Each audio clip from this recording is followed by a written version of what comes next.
You want me to introduce this since y'all are both bitter? I'm not bitter. That was a great game. That was fun. I just want to be able to utilize my illusions more. Boom, start. Yeah. So this is Afterthoughts. We just finished our game of Marvel Dice Throne. Devin's having a snack.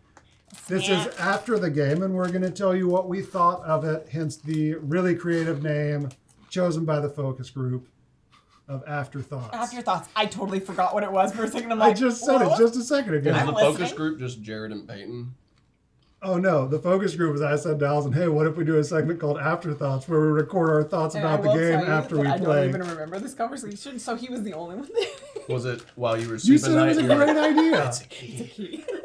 You said it was a great idea. It's a great idea. So we That's just why we're here. We just played an epic game of Marvel Dice Throne. You'll Loki. have to go watch to see who won, unless you want to look at the health dials. Oh. I don't know. But this was a really... The two people who died covered theirs up. So you turn yours back to 0. So this was a really, really fun game. It came down to literally like the last couple turns. No, it always does. I think every game always does. No, but it was not a, like, it the game ended when we reached the end game. Imagine that. It was one of those games where one of us was going to win in our next turn. Well. Versus one of us being way ahead and just chipping away at the competition. It really was like a chip away here, chip away here, chip away. And it was like, he was hitting and then him. a nuclear attack. There were epic rolls. No, it really wasn't, though, because if you had rolled that... No, but that giant defense. No, I meant the nuclear attack when you got knocked out. Oh, yeah, well, that one, yeah. we had moved on. Yeah, so this is Marvel Dice Throne from Roxley, which is the Marvel version. Yeah, and the op. So if you've played Dice Throne, this is the Marvel version. It's the Marvel.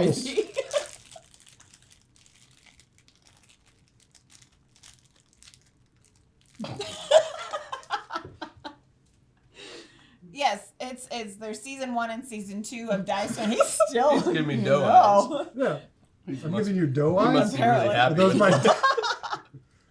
I need to go stare at myself in a mirror and just see what eyes I'm actually making, because I have no idea.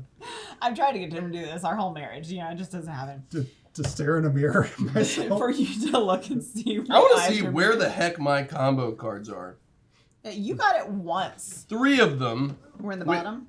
So this is the Marvel skinning, the Marvel IP of Dice Throne. The Marvel skinning. Like, it's the Marvel skin of Dice Throne. I thought you said skinny. I was like, is it thin? Wait a second. What? Do you not have any upgrades? Do I only have 4? You might. 4 upgrades? And they only ever go to 2? You might. That's a basic character. Yeah, we played with Thor, Loki, and Miles Morales. Spider-Man. Oh my god. I have 3 I can't reach the other box, but there's also Black Panther and Captain Marvel in one expansion, and Doctor Strange and Black Widow in the other expansion. So he's went into his announcer voice. Sorry.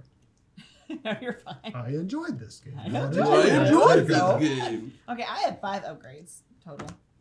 Okay, that's not bad. Let me see how many I have. And I don't think any of them. I always thought that in the base, like season 1, season 2, I thought there was like people had level 2 and level 3. Nope, because I had 1 on it. So I had 5, I had 6, 7, 8. So I had 6, 7. I have 9. That's crazy. Yeah, so that's more what I'm used to from the season 1, season 2. The fact that I beat Thor with Loki at least once. Yeah.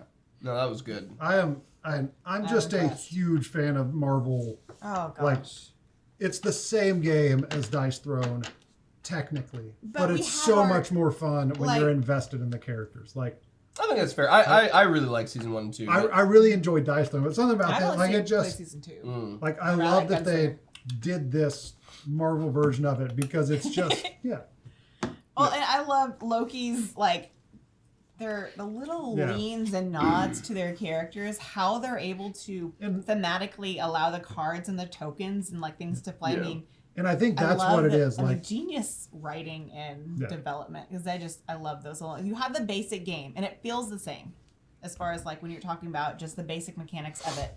But you have those really great thematic moves and cards that it's really fun. And I think that's where it comes in. It's so much fun to play with these characters. Like Loki with his illusion and his tricks, like it feels like Loki. It was done really well making these characters feel like they're characters and not just be it's a much season easier. 1 or 2 Dice Throne character with Marvel stuff written into the line. It's much easier to get invested Yes. in when their powers, when their cards, when their styling of how they play makes like sense the to you character. because you know who they is. are. I mean, these are characters that we have learned and loved over the past decade. Yeah. I'm a fan. I like Dice Throne a lot, and I think that this was exciting to play with people that I've seen, ever since Iron Man came out in 2008.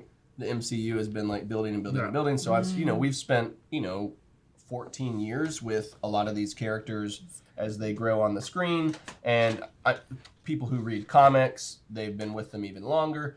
But to see all of these people and to have them, just like the continued growth of Marvel in their entry into board games, Simon has done a bunch of stuff with them. There's some other Marvel games out there, Marvel Splendor, Marvel Villainous, all and of we those played games. Marvel Villainous the other day, and that was like we played Marvel's Villainous, Marvel and I better. just was not. Yeah, Marvel. It was hard to buy into Villainous because it didn't seem the ones we played just it seemed forced that they were mixing with each other. Yeah. But Marvel, because we're so familiar with And that they're all in the universe, same universe. all so. of these characters mixing together. Now, something cool about this is you don't use them in this game, but they all come with a standee so that you can play them in Dice Throne Adventures, and all of these are compatible with any other Dice Throne. Yeah. Which is cool because I know that's something with some other When you mix game the series, IPs not and Dice things Throne, like but that. with some other games out there where they get an IP but they don't make it compatible with the other things. Yeah. That's been a big complaint. So I'm really glad that they kept you this can pick anybody rules-wise, out of all 24 characters across Season 1, Season 2, and Marvel Yeah. season and play with And then whoever I you have want. not played Yeah. Dice Throne Adventures. What's the deal? Have you played that? So Dice Throne Adventures turns this into a dungeon crawl experience, like a cooperative dungeon crawl where you have cards that create a map of that layout or of that mission adventure that you're going on, and you have different places, and each card you go to is either like an event or a battle, and so you have like instead of having a longer fight like you do with regular people, you have a protracted or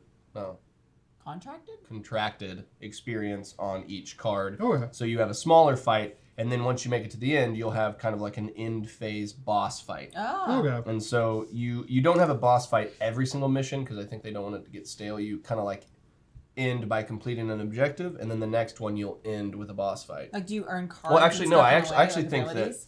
I think that it's actually you have an explorer one where you go out and you do the dungeon crawling, and then the next one is just a complete boss fight Just where boss. you're having a full on fight So when you against explore, somebody. do you like find abilities and able to upgrade that Yeah, way? like you can upgrade and get some different abilities. I think there are cards that Is it unique to unique to that Dice Throne game? So Adventures. you wouldn't be adding in, like, taking out certain cards. I think some of the cards that you unlock, you could then, if you want to, keep in your decks when you're playing Dice Make it Throne. a So little legacy. yeah, so you could have That's cool. you could have a little bit of a difference from what typical base Dice Throne is by what you add in from Dice Throne Adventures. What I love about Dice Throne, and he pulled this I think out Jared too. and Payne would love it. Yeah, is I could like you could take this with you. So it's like, hey, I'm going to Yeah. my friend's house who has this. Well, I want to bring my character they don't have. I can just grab this. Yeah.